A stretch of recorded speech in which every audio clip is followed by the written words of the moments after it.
Police সকালে চোর ধরে আর বিকেলে জামাই আদরে ছেড়ে দেয়। অভিযোগ বিশালগড় থানার পুলিশের বিরুদ্ধে। জানা যায়, গত 14 এবং 15 তারিখ বিশালগড় অফিস জেলা শ্রমিক কলোনি এলাকা থেকে চোরের দল রাবার শিট নিয়ে পালিয়ে যায়। থানায় অভিযোগ দায়ের করার পর পুলিশ সকালে চোরকে ধরে আটক করে থানায় নিয়ে যায়। বিকেলে জামাই আদরে তাদেরকে ছেড়ে দেওয়া হয়। এ কোন ধরনের প্রশাসন চলছে বিশালগড়ে? এমনটাই প্রশ্ন চুরি যাওয়া রাবার শিটের মালিকের আত্মীয়ের। বিশালগড়ের জনগণ এখন আতঙ্কে দিন কাটাচ্ছে। অভিযোগ, পুলিশকে জানিয়ে কাজের কাজ কিছুই হয়নি, অথচ বিশালগড় এলাকায় চোরের উপদ্রব দিনকে দিন বৃদ্ধি পাচ্ছে। প্রশাসন এই ধরনের ঘটনা রুখতে কোনো ধরনের পদক্ষেপ গ্রহণ করেনি বলে অভিযোগ, যার ফলে সর্বশান্ত হচ্ছে বিশালগড়ের জনগণ।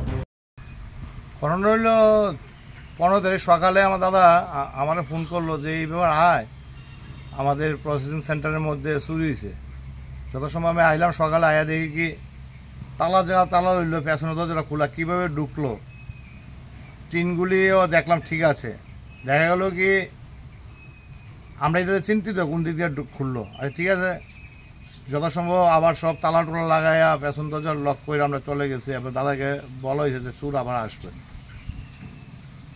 এত তাড়াতাড়ি চোর আসবে এত আমরা ভাবতে পারিনি যে কয়েকদিনের মধ্যে আবার রিপিট করবে, তার ভিতরে আরও মাল আছে।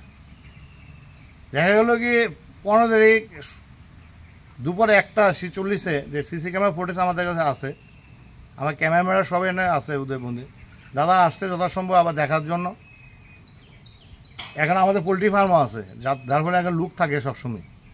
দাদা আসলো, আয়া দেখে কি পেছন দিকে গেল, গিয়ে চোর দাদাকে মুখামুখি হয়েছে। দাদা ধাক্কা দিয়ে চোর ফলে দাদা তো বয়স্ক লোক, প্রায় 58 ইয়ার্স দাদা বয়স। দাদা হতভঙ্গ হয়ে চুর গেছে, আবার ফোন করলো, আবার আসলাম। এসে দেখি এই হবে পেছন দরজা খোলা, সিটগুলিকে গুছাইয়ানো অবস্থা আছে। এমন দাদা যাওয়া নেই, চোর বাকি গেছে। কি কিনেছে? রাবার সিট আর স্ক্র্যাপ ছিল। প্রথম দিন সিট স্ক্র্যাপ নিয়ে, দ্বিতীয় দিন সিটগুলিকে স্ট্যাক দিয়েছে নেওয়ার জন্য, কিন্তু দাদা যাওয়াতে আর নিতে পারেনি। চোর মুখে গামছা পরা অবস্থা লাগছে। দুইটা ঘটনা কত তারিখ হয়েছিল? 14 তারিখ রাত্রে একটা চুরি হয়েছে, 15 সকালে আমরা এসে দেখলাম। আবার 15 তারিখে দুপুরে 1:46 সিসি ক্যামেরা ফুটেজ অনুসারে চোর এখান থেকে পালিয়েছে। মানে দুইবার চুরি ঘটনা ঘটছে। পুলিশের ভূমিকা কতটুকু আছে বা কি বলবেন? পুলিশের ভূমিকা কি আছে কি বলবো। আমি থানাতে ফোন করেছিলাম ওসি বাবুকে ডাইরেক্ট। উনি ফোন করে বলে চোর কে, গামছা বান্ধা চোর যদি চিনেন আপনি তাহলে আমাদেরকে বলবেন, আমরা কী করে চুরি করবো। আপনাদের লোকালি হবে চোর করুক, আমরা দেখুন চোর কে চুরি করেছে, এই কথা বলেছে। আমি ফোন রেখে দিয়েছি। পুলিশের প্রতি আপনার কতটুকু আশ্বাস? আমার আশ্বাস অবশ্যই আছে। পুলিশ যদি তার ইচ্ছা থাকে সঠিক ডিউটি করে, অবশ্যই চোরের যে উপদ্রব, আমাদের চোর না, এখানে চোরের উপদ্রব আমাদের এই অঞ্চল প্রতিষ্ঠ।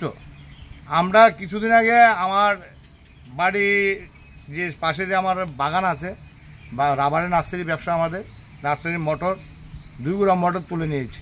এই প্রথম আমাদের লাইফে এমন ঘটনা ঘটেছে। তাও আমরা আর যাবো কী করে? পুলিশের কাছে গেলে কি, পুলিশ সকালে চোর ধরে, বিকালে চোর ছাড়ে। এর আগেও আমার বাড়িতে চুরি হয়েছে। ওসি শোভন দাস ছিল বিশাল থানা, বিশ্বজিৎ দারোগা বাবু আসলে এসে চুর নিয়েছে, সন্ধ্যাবেলা ছেড়ে দিয়েছে।